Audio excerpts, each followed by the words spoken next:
Lesson 4 introduced you to Final Cut Pro's new editing metaphor called a storyline. The storyline that we've constructed so far consists mainly of interview clips intercut with footage of a mock Civil War battle. In terms of structure, all of the clips that make up our edit are part of what Final Cut Pro calls the primary storyline. Even these connected clips above and below the spine are considered part of the primary storyline because they are, in fact, connected to it. If your only point of reference is a track-based editing program, this new paradigm will most likely be your biggest mental hurdle because every fiber in your being wants to associate the storyline hierarchy with tracks. But you must resist the temptation to do so. As Yoda said to Luke, you must unlearn what you have learned. And the first thing you must learn in the brave new world of Final Cut Pro 10, there are no tracks. To complicate things further, or simplify them depending on your point of view, Final Cut Pro 10 allows you to create and work with a secondary storyline. A secondary storyline is like a secondary editing lane for adding and manipulating video or audio material. You work with clip content in a secondary storyline the same way you work with it in a primary storyline, but with one distinction. Secondary storylines do not exist in isolation. They are always connected to the primary storyline, which is what makes them secondary. Because of this, secondary storylines are also called connected storylines. Let me present a real-world scenario on how you might use them.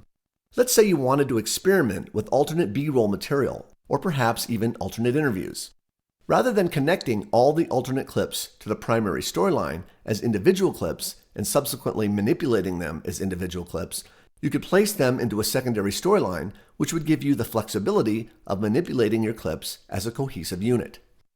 This should become more clear as we do the next exercise together. In the battle footage keyword collection, locate the cannon loading clip.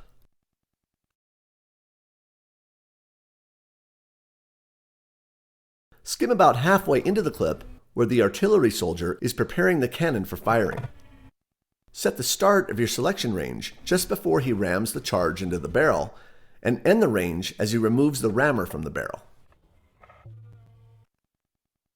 From the Edit Mode pop-up, choose All, or press Option 1. Then in the timeline, move your playhead roughly halfway over the second Dave interview clip.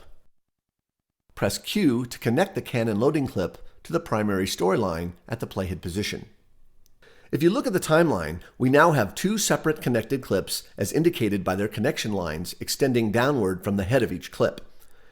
If we wanted to move both of these clips earlier or later in time, we would need to select both of them, then use the keyboard or mouse to move them. Because these B-roll clips are related, it makes much more editorial sense to place them into a secondary storyline, which would allow us to manipulate them as a unit. With both clips selected, choose Create Storyline from the clip menu. In the timeline, both clips become enclosed in a secondary storyline container. Instead of two connected clips, we now have a connected storyline. Notice there is now only one connection line extending downward into the Dave interview. Final Cut Pro is treating the secondary storyline as a single connected clip. At the top of the container is a gray bar called the shelf that, when clicked on, selects the storyline as a unit. The yellow box surrounding the container informs us that all the items within the connected storyline can now be manipulated as a unit. With snapping turned on, drag the storyline to the right until its right edge snaps to the edit point between the Dave Interview 01 and the shoulder arms clip. Play back the edit to see the change. And thousands of people. For them, it's a way to learn what living history is like. Because secondary storylines have the same fundamental structure as primary storylines, you can select and trim the clips contained within them. Place your mouse over the ending frame of the Union firing line clip, and a trim icon will appear. Let's trim some frames from the tail of this shot. Drag to the left until the tooltip reads -5, then release your mouse. Now place your mouse over the ending frame of the cannon loading clip and drag until the tooltip reads +5 and release your mouse.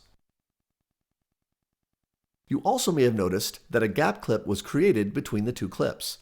I mentioned at the start of this lesson that a gap clip must exist between any two storyline clips in order to maintain the timing and integrity of the storyline. Gap clips are treated as transparent when they are part of a connected storyline. You can see this by skimming over it. The Dave interview directly below it is revealed for the duration of the gap object. You can also reorder and replace clips in a secondary storyline. Drag the cannon loading clip to the left, and when you see the Union firing line clip move to the right, release your mouse. This is another advantage of connected storylines. Reordering clips is much faster and more accurate than dragging individual connected clips to new locations above the primary storyline. Earlier in the lesson, I pointed out that you can replace gap clips with real clips. Let's do that now. Locate the cannon reverse shot in the event library, then create a selection range starting with the frame just before the cannon discharges.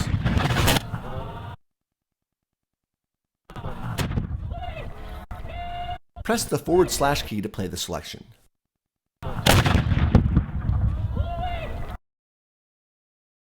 Now drag the clip and drop it onto the gap clip and wait for the clip to turn white before releasing your mouse. Choose Replace from Start from the menu. Play the secondary storyline back to see how it works. People. For them, it's a way to learn what living history is like. If you care about. Remember, you can delete a clip from a storyline in one of two ways, as either an extract or a lift edit. Select the Union firing line clip and press Delete on your keyboard. The clip is extracted and the connected storyline container adjusts its size to fit the remaining two clips. Undo that last step. Select the clip again, and this time press Shift-Delete.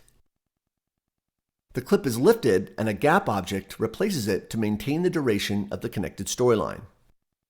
Undo that step to return the storyline to a 3-shot secondary storyline. When working with connected storylines, there's one limitation in its implementation you should be aware of. Final Cut Pro does not allow you to include separate audio clips in a secondary storyline.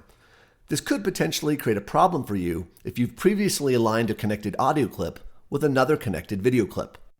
In a previous lesson, we synchronized this sound effect with a Union firing line clip, but the video has since been moved due to our recent clip manipulations. As a result, this connected sound effect appears to have been orphaned. I say appears to be because if we look at this issue from a 30,000-foot view, clips are always connected to the primary storyline and never connected to secondary storylines. So the fact that the sound effect did not move was by design. But knowing this doesn't help our problem. The fact is, the sound effect now comes in much earlier than the video it was initially synced with. A new feature in Final Cut Pro, called a compound clip, will help us rectify the situation. Drag the Union firing line reverse audio clip below the Union firing line clip in the connected storyline. Don't worry about precise sync. Just eyeball it using the relative shapes of the two waveforms as alignment guides. We're now set up to combine the secondary storyline and the connected sound effect into a single compound clip. Select the audio clip, then hold down Command and select the shelf, which is the gray bar above the secondary storyline. Click on the audio clip and choose New Compound Clip or press Option G. The 3 B-roll clips and the audio clip are now combined into a single clip container called a compound clip. If you're a legacy Final Cut Pro user, you can think of a compound clip as a nested clip. The advantages of a compound clip are twofold.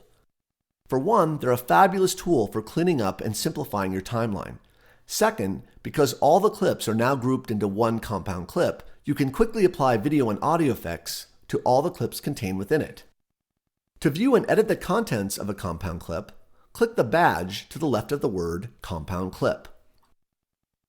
Doing this reveals a separate timeline where only the items you selected prior to creating the compound clip appear. Click on the Clip Appearance switch and drag the clip height slider to the right to make the audio waveform larger. Also, zoom in if you need to so you can see the peaks and valleys of the waveform. Drag the green audio clip until its waveform matches the blue waveform of the video clip.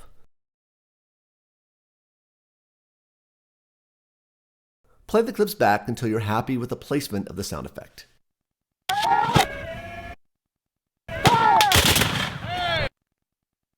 While we're here, let's make one more change. I'm not sure this last shot of the cannon firing is working. Rather than deleting it, select it and press V to disable it. This way, if we decide later we want it back, it's much quicker to re-enable the clip than to edit it back into the compound clip. To step out of the compound clip and return to the parent timeline, click the left-facing arrow in the upper left of the timeline or press Command left bracket. If you look at the tail of the compound clip, you'll see black thumbnails representing the clip we disabled within the compound clip. Compound clips that contain disabled clips are treated as transparent. As you skim over the tail of the compound clip, the Dave interview clip directly below it is revealed for the remainder of the compound clip's duration. Play back your changes to see the results. Thousands of people. For them, it's a way to learn what living history is like. If you care about where you live. After watching this, I now think the shot order is wrong. As Dave mentions that he's done events like this in front of thousands of people, we should see a clip where spectators are clearly visible in the background. Click on the badge to reveal the compound clip. Then drag the Canon loading clip to the right.